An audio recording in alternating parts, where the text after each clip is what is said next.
sekarang kami sedang berada bersama kakek Marjan. Beliau adalah seorang pengrajin kandang ayam dan beliau juga cerita sama kami.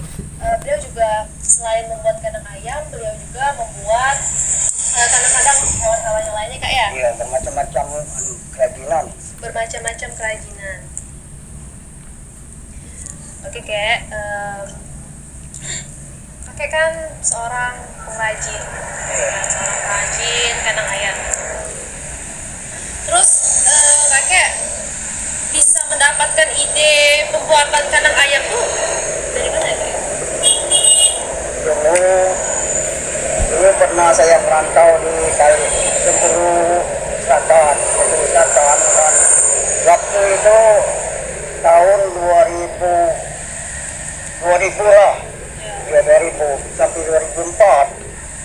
Nah, waktu itu kan banyak yang melihara ayam di sana.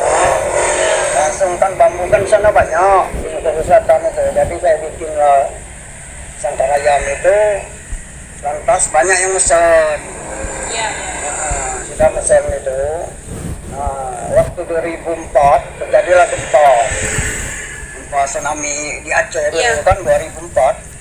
Langsung saya pulang ke sana, saya ngontrak rumah itu ambruk rumahnya. Amruk ya. Iya, kena juga dampak. Dampak di Bengkulu Selatan, juga, ya, Bengkulu Selatan. Nah, langsung saya pulang ke mana? Ke Palembang. Saya langsung ke Palembang itu lagi kerja di Sungai Baung 2004 itu. Sampailah 2016 saya dihentikan PHK kan dulu kan. Iya, di PHK. Iya, PHK. Langsung saya beli rumah di sini 2016, beli rumah di Lorong Kawan itu di 04. Iya, 04. Nah, sudah di situ udah ada kerjaan. Nah, saya lihat bambu banyak yang kanyut-kanyut itu ya. Kan banyak di laut itu kan banyak yang kanyut. Jadi dari situ kakek dapat ide gitu. Iya, saya terpikir, saya bikin sangkar ayam di sini mungkin coba lah gitu. Ada peluang. Iya. Tapi lah saya ambil bambu yang kanyut-kanyut itu kan saya kan nyarikan di laut itu. Iya. Saya bikin lah, duduk kan di depan rumah ini. Ada 5 bikinnya. Iya. 5. Waktu itu ya, Kak, ya? Iya, waktu itu 2000 kan 2001. Iya, 2001. 2021. 2021. Nah, 2001 ya bikin. Nah, lantas rupanya kan maju ya. Alhamdulillah, Kak, ya? Iya, agak lumayan lah, lakunya satu hari kan, kadang 2. Saking tidak terkejar saya bikin sangkar ayam itu. Sayangnya harganya agak murah. kalau mahal ya bikin rumah. Iya. Sekalian sedekah sebenarnya, Kak, ya. Memang kalau kan kayak gitu ya. Kadang-kadang kalau kita, apalagi kita yang notabene itu pengrajin, pengusaha, kita mahal dikit konsumen nggak mau gitu. Jadi ya supaya usaha tetap jalan, kita mau nggak mau harga temen gitu, harga konsumen gitu. Jadi untuk sumber daya kerajinan kakek, pertama-tamanya kakek lihat bambu-bambu yang anyut-anyut gitu, kayak namanya. Nah, tapi untuk sekarang kan nggak ada lagi gitu kan, nggak mungkin ada terus gitu bambu yang anyut-anyut. Kira-kira kakek dapat dari mana? Kayu atau bambu itu? Bambu kan saya beli. Saya pakai beli. Iya, beli 20.000 satu ikat itu. Satu ikat 20.000 itu beratnya berapa kira-kira? Kalau beratnya kira-kira 10 kilo lah beratnya. Udah, wah 10 kilo 20.000 kayak? Iya. Murah banget gitu kan? Jadi bikin sangkar ayam satu ikat itu bisa dapat kadang lebih sedikit kan bambunya. Dari satu ikat tuh bisa berapa? Dapat satu. Dapat satu? Iya, satu. Berat juga ya, dari 10 kilo dapatnya satu kandang ayam? Iya. Berarti modalnya 20.000. 20.000 modalnya, dijual cuma hanya 50. 30.000. 30 dah, daripada ada kerjaan kan. Bener. Iya. Tidur kan sakit-sakit badannya. Iya, bener banget. Nah, kalau ada kerjaan tuh kan agak sibuk kan enggak. Enak gitu. Iya, enak, keringat keluar. Jadi kita tuh produktif. Iya. Iya, benar. Nah, untuk ini kayak selama kakek menjalankan usaha kakek sebagai pengrajin kandang ayam dan juga pengrajin kandang hewan yang lain, kakek pernah nggak sih buat istilahnya itu kan buat surat izin usaha atau surat izin perdagangan, atau misalnya kalau kakek nggak buat, pernah nggak sih kakek ada surat pemberitahuan entah dari lembaga mana atau dari instansi mana gitu, kakek disuruh kakek bayar pajak karena kakek jualan, pernah nggak sih? Nggak pernah ya. Nggak pernah buat surat. Nggak pernah bikin surat, nggak pernah pemerintah nanyakan. Pernah pemerintah Polres ini bantuan, dikasihnya bantuan. Malah dikasih bantuan. Iya, kepada saya. Beras, gula, kopi, semuanya dikasihnya. Nggak pernah dia nanyakan atau kan kena pajak.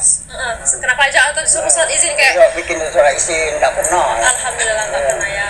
Ya secara kita kan memang bikinnya di depan rumah sendiri gitu kan, ini siapa yang mau ambil.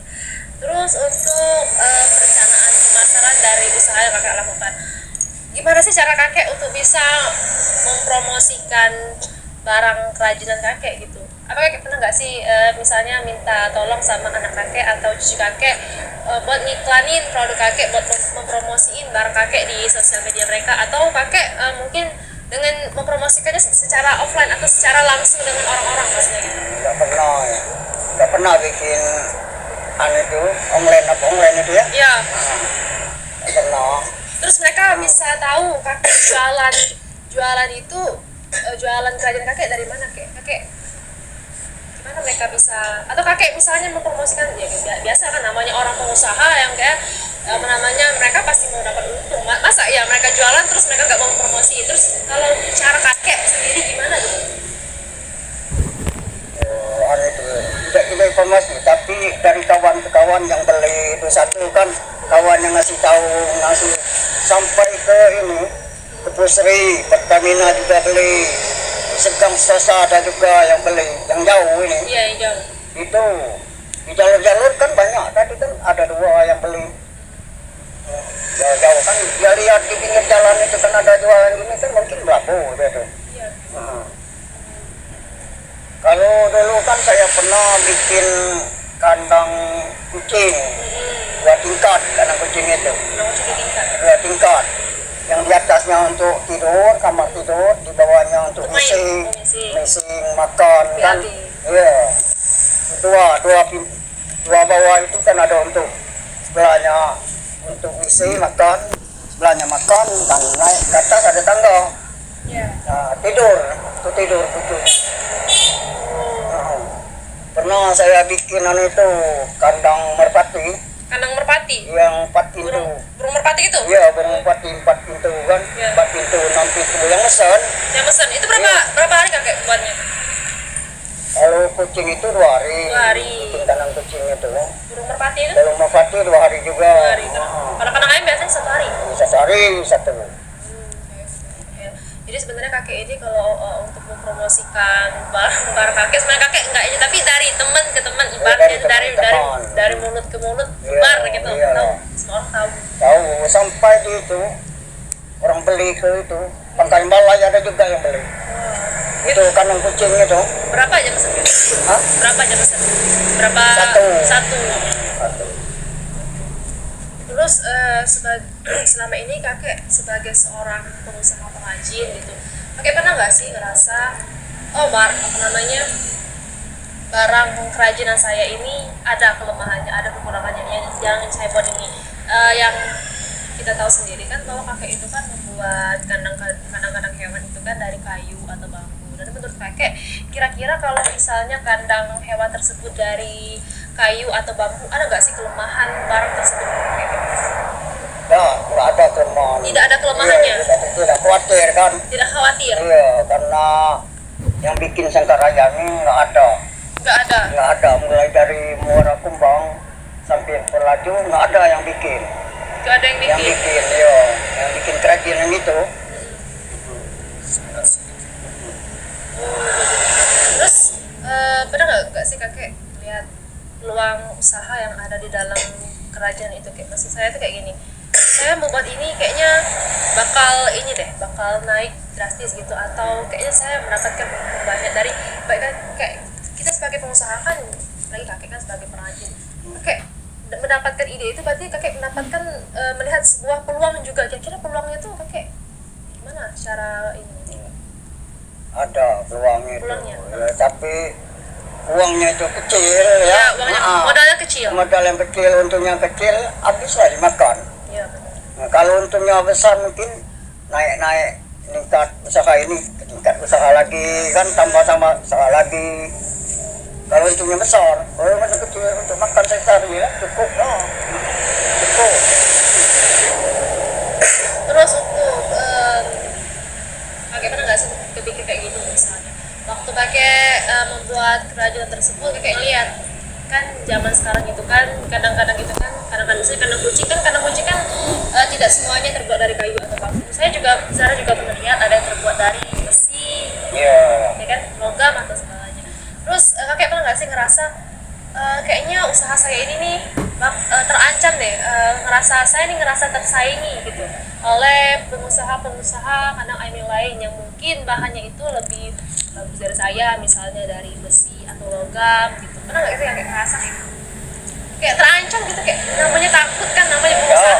Nggak pernah, Nggak pernah. nggak takut dah, ya. Takut kan? Ya, oleh karena modal yang kecil itu, ya walaupun bangkrut nggak seberapa, Iya. ya kecuali modalan miliaran kan, khawatir dapat bangkrut kan, Iya. oleh karena modalnya kecil, walaupun ancam mungkin bikin usaha lagi yang lain mungkin. Ya kalau misalnya kita berbicara soal terancam atau takut gitu kan, takut tersaingi gitu kan, apa namanya, usaha kakek, ya kita kembali lagi ke kakek kan, apa ya, cuman kakek yang ada di sini yang buat kandang ayam di sini. Terus apa ya, profesi seperti kakek itu jarang ditemui. Jadi ibaratnya itu tuh persaingan pengusaha pembuat kandang ayam tuh minim dan terancam juga minim sebenarnya gitu. Kalau misalnya mau terancam itu apa namanya, perbandingannya sedikit gitu, apa namanya, kecil, kemungkinannya kecil. Oke, kayak sekian ya. Ya, kami dari kelompok 4 sebagai Zahra perwakilannya, kami mengucapkan terima kasih atas kesediaan kakek dan juga atas antusias kakek sebagai narasumber dari kami. Ya, terima kasih. Baik teman-teman, begitulah podcast singkat atau bincang-bincang sederhana bersama narasumber kita, yaitu kakek Marjan, yang dimana beliau merupakan seorang pengrajin kandang hewan, yang dimana beliau sendiri sudah bercerita bahwa beliau tuh tidak hanya bisa membuat kandang ayam, beliau